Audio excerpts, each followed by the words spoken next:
Good morning guys, कैसे हैं आप लोग। मैं आप लोगों को एनसीईआरटी स्टार्ट करी हूँ क्लास 11 की पढ़ाना, जिसमें मैंने फर्स्ट चैप्टर आप लोगों को कंप्लीट करा दिया विद क्वेश्चन के साथ आंसर भी देके। आज समय है अध्याय 2 पढ़ने का, जिसमें आप देख सकते हैं लिखा हुआ है 2A स्वयं को समझना मुझे मैं कौन बनाता हूँ। मतलब चैप्टर का नाम यही है, understanding the self what makes me I. ठीक है, तो चलिए स्टार्ट करते हैं।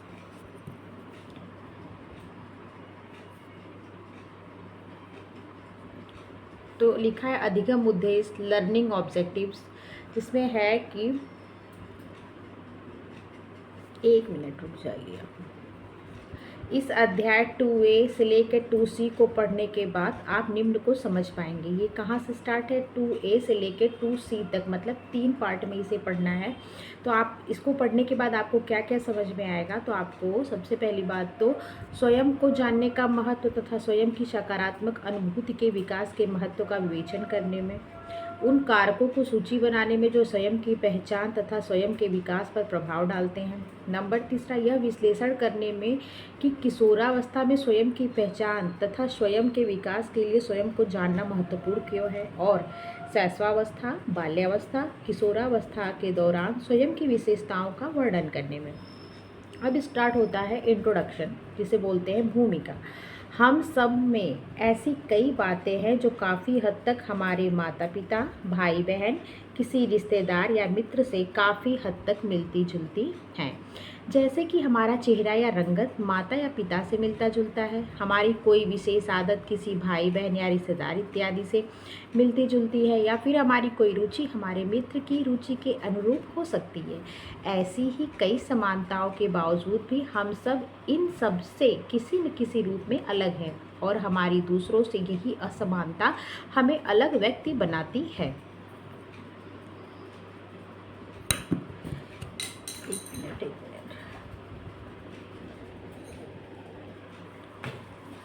अलग व्यक्ति बनाती है, यहाँ तक हो गया। दूसरों से अलग होने की अनुभूति ही हम में स्वयं सेल्फ होने का एहसास जगाती है। कहने का मतलब है कि हमारी कुछ न कुछ चीज़ें किसी न किसी अपने घर परिवार में मिलती है। जैसे हम सबसे ज़्यादा कोई बच्चा पैदा हुआ तो हम ये पहले कहते हैं ना कि अपने माँ पे गया है या अपने पिता पे गया है, इसकी नाक इस पे गई है, इसका कान इस पे गया है, ये अपने दादा पे गया, ये चीज़ कहते हैं ना। तो वही चीज़ कह रहा है कि स्वयं को कैसे पहचाने। तो कुछ न कुछ चीज़ें परिवार में मिलती है, लेकिन कुछ ऐसी चीज़ें हैं जो हमें उनसे अलग करती है। जो होता है ना कि इनके अंदर पर्टिकुलर किसी पर्सन के अंदर उसकी कुछ अपनी विशेषताएं होती हैं स्वयं, तो उसे ही व्यक्तिगत विशेषताओं के अंतर्गत रखा जाता है। उसके ही बात पे कह रहे कि सेल्फ होने का एहसास जगाती है। मैं होने की अनुभूति आप, वे और अन्य से काफ़ी अलग होती है। अध्याय के इस खंड में हम निम्न विषय में पढ़ेंगे। हम स्वयं की इस अनुभूति का विकास कैसे करते हैं। How do we develop the sense of self. Number 2 है, हम अपने बारे में क्या सोचते हैं और हम अपना वर्णन किस प्रकार करते हैं। क्या यह समय के साथ बदल जाता है। What we think and how we described our self and does it change over the years. अगला है, स्वयं के कौन से तत्व हैं। What are the elements of the self. अगला है, हमें स्वयं के बारे में अध्ययन क्यों करना चाहिए। Why should we study about the self. अगला है, क्या हमारा स्वयं हमारे लोगों से मेल जोल के ढंग को प्रभावित करता है। बिल्कुल करता है, ये सबको पता है। Does our self influence the way we interact with people. अगला है, स्वयं के अन्य रोचक पक्ष, other interesting aspects of the self. कहने का मतलब है कि यहाँ स्वयं के बारे मतलब स्वयं अपने बारे में कैसी आप अनुभूति करते हैं, उसका विकास कैसे होता है, हम अपने बारे में क्या सोचते हैं, हम कौन कौन से तत्व हैं जिसे ये समझ आता है कि हम स्वयं मतलब स्वयं क्या है। ठीक है, तो कुछ चीज़ें हैं जो आगे आपको देखने को मिलेंगी। स्वयं के अन्य रोचक पक्ष, other interesting aspect of the self. पहचान और व्यक्तित्व दो ऐसी महत्वपूर्ण अवधारणाएं हैं जो स्वयं की संकल्पना के जुड़ी हुई हैं। हालांकि बहुत से मनोवैज्ञानिक अपनी अपनी परिभाषाओं के आधार पर आत्म, स्वयं, पहचान और व्यक्तित्व की अवधारणाओं के बीच में अंतर करते हैं, फिर भी ये तीनों अवधारणाएं एक दूसरे से जुड़ी हुई हैं। पहचान और स्वयं हर व्यक्ति के व्यक्तित्व का अभिन्न अंग है। आगे है परिभाषा। स्वयं की परिभाषा थी कि सेल्फ क्या होता है। तो सेल्फ को व्यक्ति के विशिष्ट चरित्र या व्यवहार के रूप में परिभाषित किया जाता है। जो व्यक्ति है उसका अपना विशिष्ट, जो पर्टिकुलर एक स्पेसिफिक उसका जो कैरेक्टर है, उसका बिहेवियर है, वही क्या होता है, स्वयं सेल्फ होता है, जो खुद स्वयं के अंदर पाया जाता है, एक दूसरे से अंतर करने का तरीका है। पहचान, आइडेंटिटी को किसी व्यक्ति के विशिष्ट चरित्र या व्यक्तित्व के रूप में परिभाषित किया जाता है। जो स्व होता है वह उसका व्यवहार होता है। विशिष्ट चरित्र के साथ इसमें क्या जुड़ा है, तो व्यवहार है, तो वो स्व होगा। पहचान क्या होगी, तो विशिष्ट चरित्र प्लस व्यक्तित्व के रूप में क्या होता है, परिभाषित किया जाता है, तो पहचान हो जाती है। और पहचान किससे बनती है, तो स्व से बनती है। जैसा आपका व्यवहार होगा वही आगे चल के आपकी आइडेंटिटी बन जाएगी। फिर अगला क्या है, व्यक्तित्व, पर्सनैलिटी को उन व्यक्तियों के समूह के रूप में परिभाषित किया जा सकता है जो किसी व्यक्ति को दूसरे से अलग करता है। कहते हैं ना, इनकी पर्सनैलिटी बिल्कुल अलग है, ये बड़ी अच्छी, इनकी पर्सनैलिटी बहुत अलग है। लोग पर्सनैलिटी को बाहर के फीचर्स से लेते हैं, लेकिन वो आंतरिक भी होता है। तो वही चीज़ें, यही विशेषताएं जो दिया गया है, सेल्फ की पहचान, आइडेंटिटी जो पहचान होती है उसकी डिफिनेशन, एंड व्यक्तित्व, पर्सनैलिटी की डिफिनेशन। आगे चलते हैं। स्व क्या है, व्हाट इज द सेल्फ? स्व की अनुभूति का अर्थ है यह अनुभव करना कि हम कौन हैं और कौन सी बातें हमें दूसरों से अलग बनाती है। यही क्या होता है, स्व होता है। मतलब सेल्फ, सेल्फ का मतलब क्या है, ये अनुभव करना। हम, आप अपने बारे में आप ही अनुभव कर सकते हैं ना, हम अपने बारे में अनुभव कर सकते हैं कि हम कैसे हैं, हमारे अंदर क्या कमियां हैं। अगर हम किसी को कोई शब्द बोल दें, उसे बुरी लगी, तो वो चीज़ हम अपने अंदर खुद फील करते हैं ना कि यार हमने ये चीज़ इनको गलत बोला, नहीं बोलना चाहिए था। या अगर कोई चीज़ सही बोली है, उसे भले गलत लगी है, तो हम खुद आकलन करते कि नहीं हमने सही बोला, भले उनको गलत लगा। तो वही चीज़ है, इसको बस मैं अपने अंदर की चीज़ों को इंसान क्या कर सकता है, अनुभव कर सकता है। मानवीय और अमानवीय गुण आपने होम मैनेजमेंट में पढ़ा होगा, तो वो मानवीय गुण जो आपके अंदर निहित है, तो वही चीज़ है कि ये अनुभव कर सकते हैं कि हम कौन है, कौन सी बातें हमें दूसरों से अलग बनाती है। किशोरावस्था वह अवस्था होती है जब लगभग हर किशोर किशोरी यह सोचना शुरू कर देता है कि मैं कौन हूँ तथा वह कौन सी बातें हैं जो मुझे दूसरों से अलग बनाती है। दूसरे शब्दों में कहें तो किशोरावस्था वह अवस्था होती है जब कोई व्यक्ति खुद को परिभाषित करना शुरू करता है। आत्म एक व्यक्ति की पहचान होती है। यदि एक कक्षा में किशोर किशोरियों को एक पंक्ति में स्वयं को परिभाषित करने के लिए कहा जाए तो इस बात की पूरी संभावना है कि हर छात्र का स्वयं के प्रति विवरण दूसरे छात्रों से अलग होगा। जैसा कि कुछ छात्र अपनी शारीरिक छवि के संदर्भ में अपने आप को वर्णित करेंगे, तो वहीं कुछ छात्र अपनी मानसिक तथा सामाजिक कौशल, क्षमताओं तथा संभावनाओं के संदर्भ में स्वयं को वर्णित करेंगे। देखिए आगे दिया हुआ, स्व शब्द का तात्पर्य किसी व्यक्ति के अनुभवों, विचारों, भावनाओं की समग्रता से है, मतलब सबके मेल से है, जो स्वयं के संबंध में रखता है। स्वयं को परिभाषित करने का यह एक विशिष्ट तरीका है। हम अपने बारे में जो विचार रखते हैं वास्तव में वही स्वयं की धारणा है, जो क्या है, मानवीय गुण है, जो कि हमारे अंदर निहित होता है। ठीक है, आगे है, उपरोक्त चित्र एवं उदाहरण में किशोरों एवं स्वयं की विभिन्न आयामों में वर्णित करने से यह सिद्ध होता है कि हर व्यक्ति का स्वयं के बारे में अपना अलग दृष्टिकोण या आयाम होता है, जिसे डायमेंशन कहते हैं। आमतौर पर स्वयं को निम्नलिखित आयामों में वर्णित किया जा सकता है। नंबर 1, व्यक्तिगत आयाम, मतलब फिजिकल डायमेंशन। व्यक्तिगत आयाम, व्यक्तिगत का मतलब, फिजिकल का मतलब क्या होता है, जिसे आप छू सकते हैं, देख सकते हैं, उसके फीचर्स की बात की गई है। व्यक्तिगत आयाम वे पहलू हैं जो केवल व्यक्ति से संबंधित होते हैं। व्यक्तिगत मतलब अपना पर्सनल, जो उसका स्वयं का हो, उसमें किसी का इंटरफेयर नहीं होता है। ठीक है, स्वयं के व्यक्तिगत व्यक्तित्व आयाम में निम्नलिखित शामिल है। व्यक्तिगत आयाम के अंतर्गत क्या क्या शामिल है, तो कुछ निम्न चीज़ें शामिल हैं। जैसे पहला नंबर क्या है, शारीरिक आयाम। नंबर 1 क्या है, फिजिकल डायमेंशन। शारीरिक आयाम स्वयं की अवधारणा के निर्माण के लिए संभवतः सबसे महत्वपूर्ण आयाम है। फिजिकल डायमेंशन के अंतर्गत सबसे महत्वपूर्ण आयाम कौन सा है, तो फिजिकल डायमेंशन में शारीरिक आयाम, जिसे फिजिकल डायमेंशन भी कहते हैं, और यहाँ देख लीजिए व्यक्तिगत डायमेंशन को भी फिजिकल डायमेंशन कहते हैं। यह स्वयं की अवधारणा के लिए आधार का कार्य करता है। व्यक्ति के शारीरिक गुण, क्षमता, कौशल और उसके शारीरिक आयाम का निर्माण करते हैं। आपने सीडी में एक चैप्टर पढ़ा है शारीरिक विकास, जिसमें उसमें पहली लाइन में ये लिखा हुआ है, शारीरिक विकास समस्त विकास जैसे संवेगात्मक विकास, मानसिक विकास, भाषागत विकास और अनेक जो विकास हैं सबको प्रभावित करता है। तो यही कहना है कि सबसे महत्वपूर्ण होता है। अगला नंबर है भावात्मक आयाम, इमोशनल डायमेंशन। भावात्मक आयाम जो आपके भाव, जो आपके इमोशंस हैं, जो क्या है आपके अंदर है, ठीक है। भावात्मक आयाम किसी व्यक्ति की उन भावनाओं से संबंधित है जो आंतरिक या बाहरी परिवर्तनों के कारण उभरती है, जैसे प्रेम, ईर्ष्या, क्रोध, भय, घृणा विभिन्न प्रकार की मानवीय भावनाओं के उदाहरण है।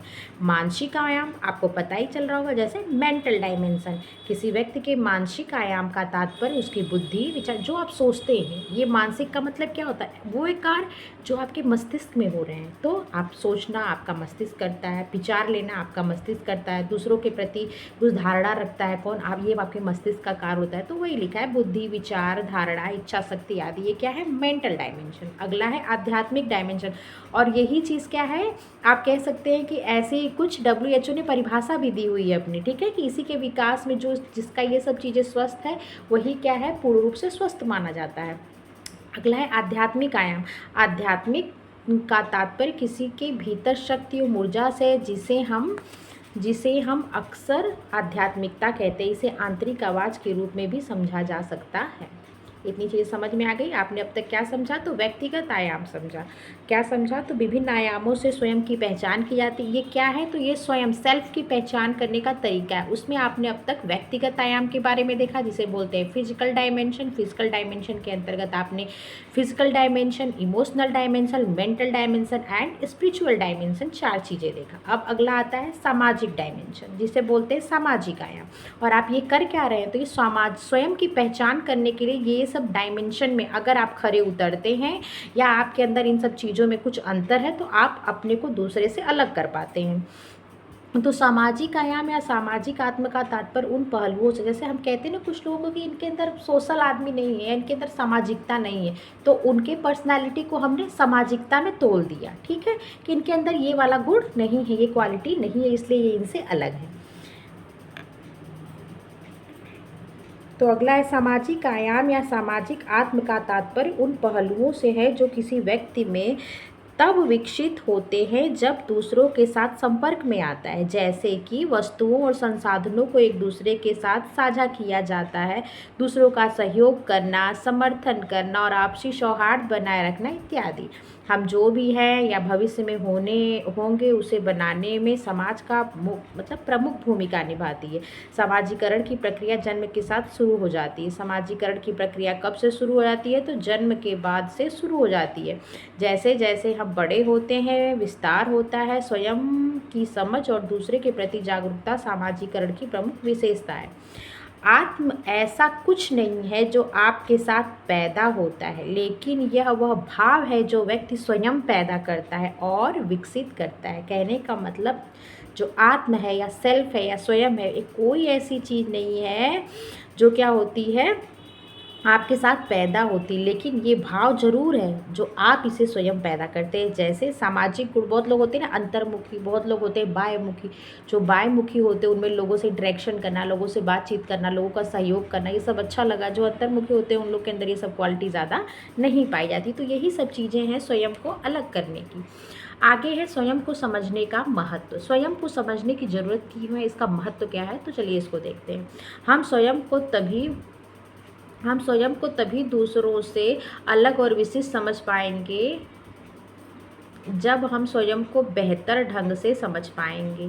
स्वयं की बेहतर समझ व्यक्ति को अपने कौशलों के और बेहतर करने को प्रेरित करती है, साथ ही उन क्षेत्रों को पहचान करने में भी सहायता प्रदान करती है जहां सुधार किए जाने की आवश्यकता है। आम तौर पर आत्म जागरूकता सेल्फ अवेयरनेस ही स्वयं के लिए लक्ष्य निर्धारित करने का पहला कदम है। मतलब आत्म जागरूकता, अगर आप जागरूक है कि मुझे TGT एग्ज़ाम देना है, मुझे मेहनत करना है, तो सेल्फ अवेयरनेस है ना, वो आपके अंदर खुद वो जागरूकता, वो शक्ति आप पैदा कर रहे हैं ना अपने लक्ष्य को निर्धारित करने के लिए। तो यही एक पहला कदम है।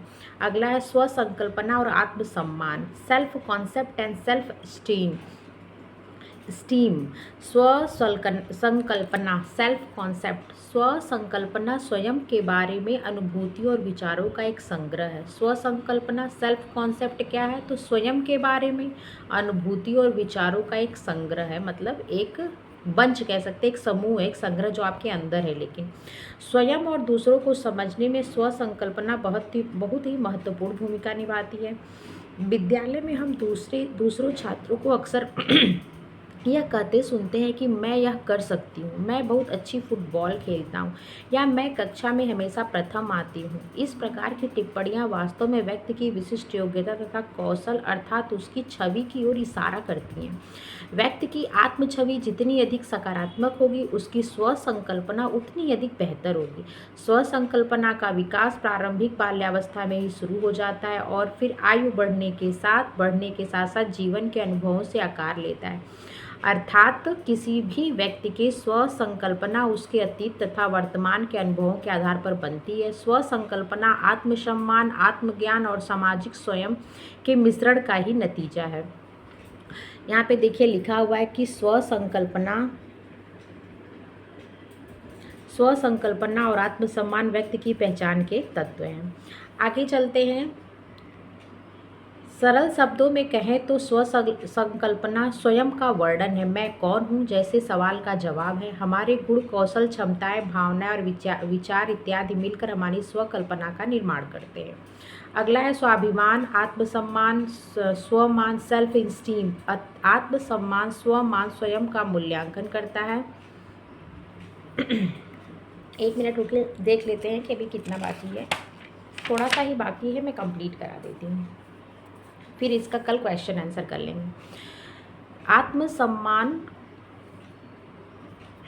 आत्मसम्मान स्व संकल्पना का एक महत्वपूर्ण पहलू है। व्यक्ति के रूप में हम सदैव अपने मूल्य का मान और अपनी योग्यता के बारे में निर्णय आकलन करते हैं। व्यक्ति का अपने बारे में यह मूल्य निर्णय की आत्मसम्मान, सेल्फ स्टीम कहा जाता है। व्यक्ति का आत्मसम्मान काफ़ी हद तक उसकी समाज से भी प्रभावित होता है। लोगों का स्वयं के प्रति सकारात्मक या नकारात्मक दृष्टिकोण हो सकता है। सकारात्मक आत्मसम्मान और नकारात्मक आत्मसम्मान।